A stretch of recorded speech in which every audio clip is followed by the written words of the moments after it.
दिल्लीच्या आंदोलनाचे राज्यभरामध्ये पडसाद उमटली। मुंबई, ठाणे, पुणे, नाशिक, कोल्हापूर या ठिकाणी तरुणाईचा एल्गार पाहायला मिळाला। सोनम वांगचुक यांच्या समर्थनार्थ आंदोलक रस्त्यावर उतरली। कोल्हापुरातील शिवाजी विद्यापीठात विद्यार्थ्यांनी आज आंदोलन करत घोषणाबाजी केली। सोनम वांगचुक यांच्या समर्थनार्थ विद्यार्थी रस्त्यावर उतरले होते। यावेळी सुरक्षा रक्षकांनी विद्यार्थ्यांना रोखण्याचा प्रयत्न केला, त्यामुळे विद्यार्थी आणि सुरक्षा रक्षकांमध्ये शाब्दिक वादही झाला। आमचं म्हणणं एवढंच आहे की जे काही चालले देशामध्ये त्याच्याबद्दल आम्हाला काही मुख्यमंत्री काढायचं फक्त तर पोस्टर दाखवून ते पण नाही तसं सर। ठाण्यामध्ये शरद पवारांच्या राष्ट्रवादीनं जिल्हाधिकारी कार्यालयाबाहेर आंदोलन केलं। जितेंद्र आव्हाड यांच्या नेतृत्वात हे आंदोलन करण्यात आलं। यावेळी सरकार विरोधात जोरदार घोषणाबाजीही करण्यात आली।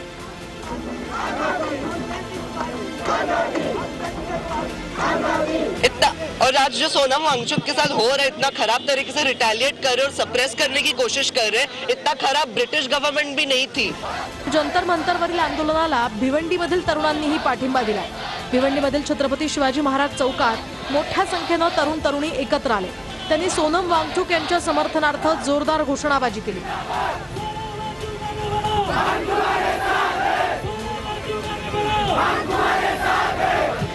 अमरावतीमध्ये सुद्धा भगतसिंग आणि डॉक्टर बाबासाहेब आंबेडकरांचे फोटो घेऊन विद्यार्थी रस्त्यावर उतरले। केंद्रीय शिक्षण मंत्री धर्मेंद्र प्रधान यांच्या राजीनाम्याच्या मागणीसाठी या तरुणांनी शहरात मोर्चा काढला। या मोर्चातून तरुणांनी सीजेपीला पाठिंबा दिला।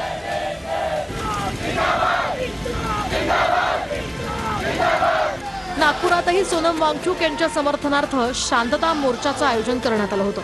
रायटी चौकातील परवानगी नाकारल्यानंतर संविधान चौकात हे आंदोलन करण्याचा निर्णय घेण्यात आला। या मार्चमध्ये ठाकरेंच्या शिवसेनेसह विविध सामाजिक संघटनांचाही सहभाग होता।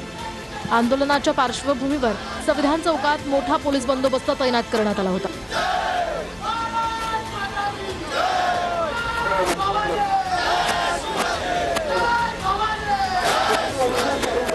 जो education minister Dharmendra Pradhan sir है वो अपने पोजीशन से रिजाइन दे, पर हमारी सरकार जो है वो गूंगी बहरी अंधी होकर बैठ चुकी है, जिनको ये चीज सुलाई नहीं आ रही इतने टाइम। तर इकडे दिल्लीतील सीजेपीच्या आंदोलनाला पुण्यातूनही तरुणांनी पाठिंबा दिला। पुण्यातील एफटीआय मध्ये तरुणांनी जोरदार घोषणाबाजी करत आंदोलन केलं। या आंदोलनामध्ये केंद्रीय शिक्षण मंत्री धर्मेंद्र प्रधान यांच्या राजीनाम्याची मागणी करण्यात आली।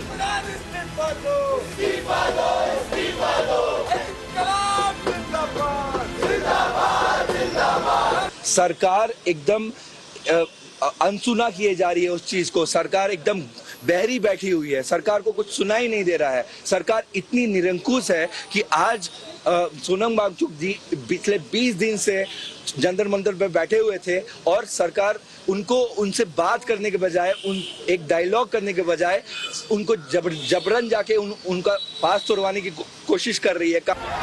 तर नाशिकमध्येही नीट पेपर फुटी प्रकरणी राजकीय पक्षांसह सामाजिक संघटनांनी आंदोलन केले। सोनम वांगचुक यांच्या समर्थनार्थ मोठ्या संख्येने तरुण रस्त्यावर उतरले। नाशिक जिल्हाधिकारी कार्यालयासमोर हे आंदोलन करण्यात आलं।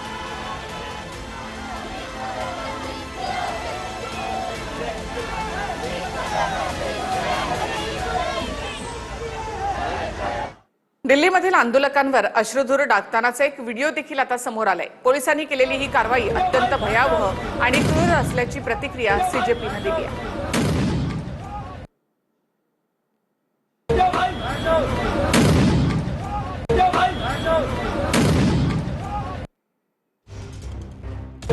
तर सीजेपीच्या आंदोलनावेळी पोलिसांच्या अनेक गाड्यांच्या काचा फुटलेल्या आहेत। पोलिसांच्या गाड्यांच्या काचा फुटल्याचं समोर आलंय।